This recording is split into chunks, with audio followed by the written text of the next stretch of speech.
अस्सलाम वालेकुम जी, मैं हूं अदील रजा। आप देख रहे हैं मेरा यूट्यूब चैनल।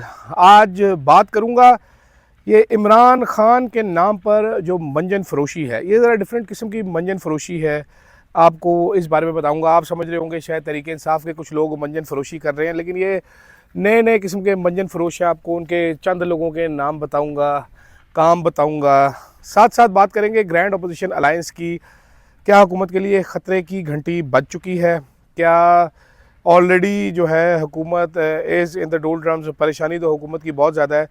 ग्रैंड अपोजिशन साथ साथ मौलाना फजलुर रहमान साहब की कल की मीडिया टॉक क्यों नहीं दिखाई न्यूज़ चैनल्स ने, क्या ऐसा बोला, उस पर भी बात करना बड़ा ज़रूरी है। हालात क्या बनते नज़र आ रहे हैं, इन सब पर बात करेंगे। सबसे पहले तो नाजरीन, कल एक डिनर हुआ असद कैसर साहब के घर पर, जहाँ पर अपोजिशन के तकरीबन तमाम पार्टियों के लोग मौजूद थे।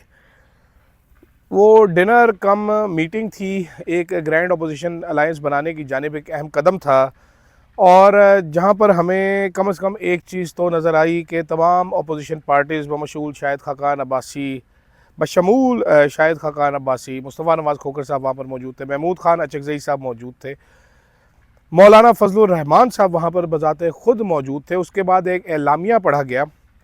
तहरीक इंसाफ जो जुडिशल कमीशन में अपनी अहम डिमांडों से पीछे हट गई थी, वापस अपनी मेन डिमांड की तरफ आन खड़ी हुई है, और वो कह रहे हैं कि जनाब वाला साडा हक एथे रख। मौलाना फजलुर रहमान साहब ने भी यही फरमाया है कि जनाब इस हुकूमत को हम नहीं मानते। पाकिस्तान के मसाइल का हल भी एक पेश किया गया है, मेरा ख्याल है, जो कि बेहतरीन हल है। वो ये है कि इस 2 नंबर हुकूमत से जान छुड़ाई जाए और नया इलेक्शन करवा दिया जाए। अब ये नाजरीन हो गई है एक अदद मुलाकात।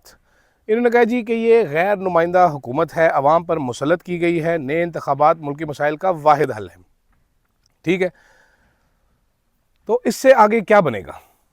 अब नज़र ये आ रहा है कि 1 पॉइंट एजेंडे पर तमाम पार्टीज़ जो है वो हुकूमत के ख़िलाफ़ इकट्ठी होती आपको नज़र आ रही हैं, खड़ी होती हुई नज़र आ रही हैं। मौलाना फजलुर रहमान साहब भी जल्द ही इसमें शामिल बाजा होते नज़र आ रहे हैं। शायद रोड प्रोटेस्ट में तहरीक इंसाफ अकेली ही रहे, जैसे कि वो अकेली थी, लेकिन एक प्लेटफॉर्म से आवाज़ उठाने पर मेरा ख्याल है सारी पार्टीज़ अब इकट्ठी होने जा रही हैं, जो कि हुकूमत के लिए काफ़ी ख़तरे की घंटी है। पीछे हुकूमत के पास बच गई है बाप पार्टी, जो कुछ नहीं करेगी।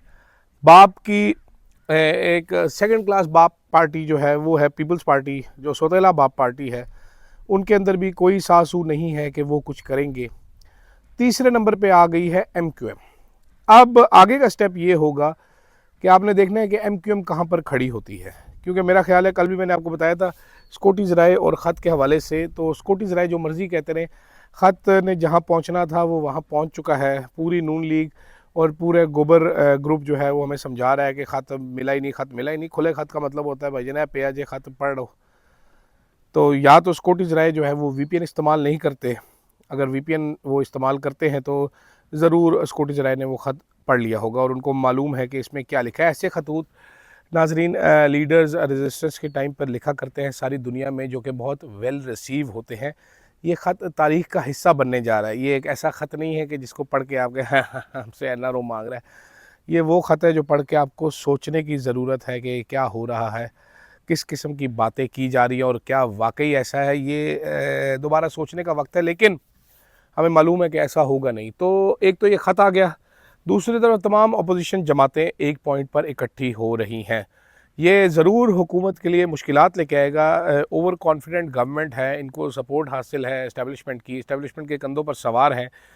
बल्कि अब तो इतलात ये भी हैं कि ये मीडिया भी इस्टेब्लिशमेंट से मैनेज करवाते हैं। मीडिया इस्टेब्लिशमेंट अपने लिए तो मीडिया मैनेज करती थी, लेकिन कुछ ऐसी इतलात हैं मेरे पास, मैंने पहले भी एक वीलॉग करके बताया था कि जनाबे वाला खुश नहीं है इस्टेब्लिशमेंट और इवन गवर्नमेंट के बहुत सारे लोग। अपने ही वज़रा से इंफॉर्मेशन मिनिस्टर, उसमें एक नाम दिया था मैंने कि जिनके काम से कोई खुश नहीं है, एक बयानिया नहीं बना सके। 2 साल से हुकूमत में है, कोई 8 आने का बयानिया इनसे बन नहीं पा रहा।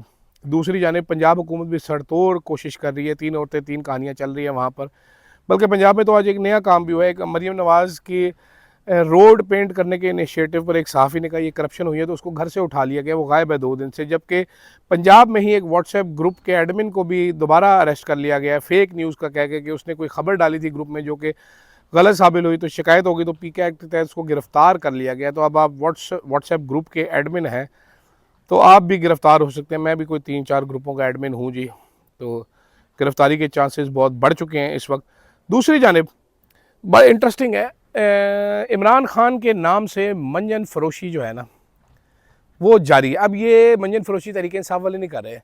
सेनेटर इरफान सदीकी साहब जो हैं, असरे हाजिर के बहुत ही बड़े दानिश्वर हैं, इतने बड़े दानिश्वर हैं कि उनकी दानिश जो है वो दानिश स्कूल से भी बड़ी हो चुकी है।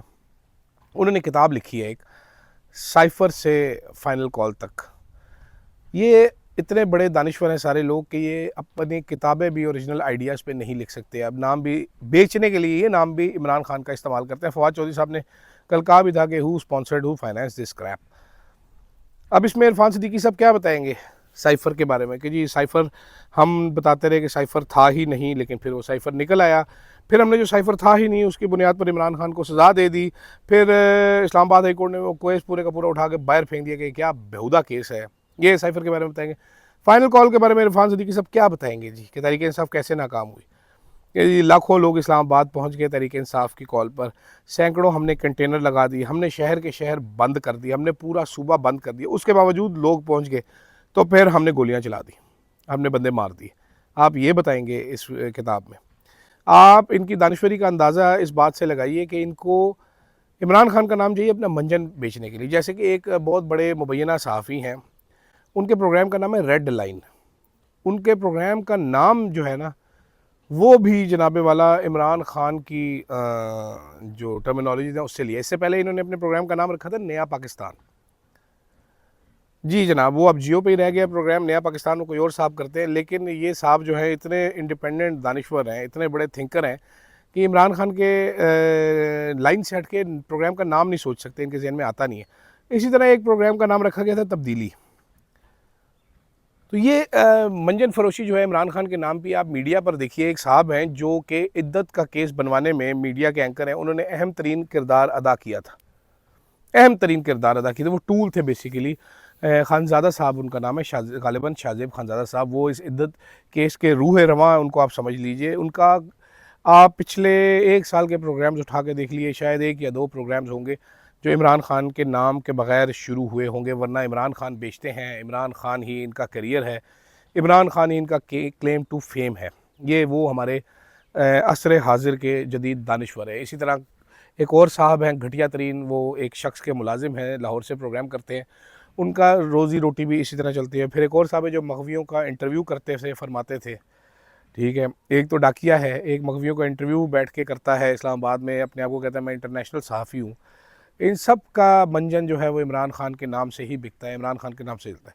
मौलाना फजल रहमान, मेरी इत्तलात के मुताबिक मौलाना फजल रहमान से चंद अहम लोगों ने रब्ता किया, उनको कहा जी आप बलूचिस्तान में अपना किरदार अदा कीजिए। जिस पर मौलाना फजल रहमान ने कहा जी मैं बलूचिस्तान में फ़िलहाल कोई किरदार अदा नहीं कर सकता, मैं तो इन इलेक्शंस को, इन असम्बलियों को मानता ही नहीं हूँ, क्योंकि इत्तलात ये है कि सरफराज भुगटी साहब फेल हो चुके हैं, बलूचिस्तान हाथ से निकला जा रहा है।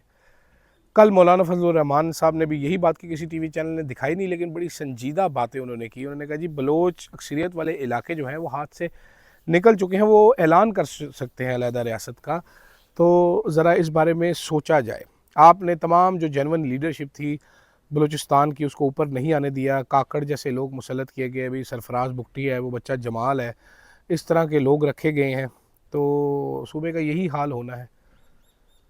आगे चलकर केपी में भी कोई हालात बहुत अच्छे नज़र नहीं आ रहे, आवाम में एतमाद का शदीद फुकदान है, शदीद कमी। और ये मैं बड़े सीरियसली कह रहा हूँ, हमारे मेरे बाल ज़रा सिल्की बाल हो गए नाज़रीन, तो मैं ज़रा सीरियसली ये कह रहा हूँ, एतमाद का शदीद फुकदान है आवाम में। तो ऐसे में इमरजेंसी स्टेप्स की ज़रूरत है, ना कि सियासी इंतकाम की। वो टिकटी बाऊ तो बना दिए गए हैं, शहबाज शरीफ साहब वो छोटा सूट पैंट पहनते हैं और लेके घूम रहे होते हैं, लेकिन मसाइल शहबाज शरीफ साहब के लेवल से बहुत ऊपर के हैं और बहुत संजीदा हैं। ऐसे में संजीदगी से सबको बैठकर सोचने की ज़रूरत है, ना कि नया महाज खोलने की। ये मौसन नकवियों से और वार्डों से ये मुल्क नहीं चलना। इस तरह के कैरेक्टर तारीख़ में बहुत सारे आए, बहुत सारे गुमनामी में चले गए, ये लोग भी गुमनाम हो जाएंगे, इनको कोई पूछने वाला नहीं होगा, वाली वारिस नहीं होगा। मुल्क का ज़रूर सोचिए। फ़िलहाल के लिए नाज़रीन इतना ही इजाज़त दूँगा, इजाज़त चाहूँगा। अल्लाह हाफ़िज़।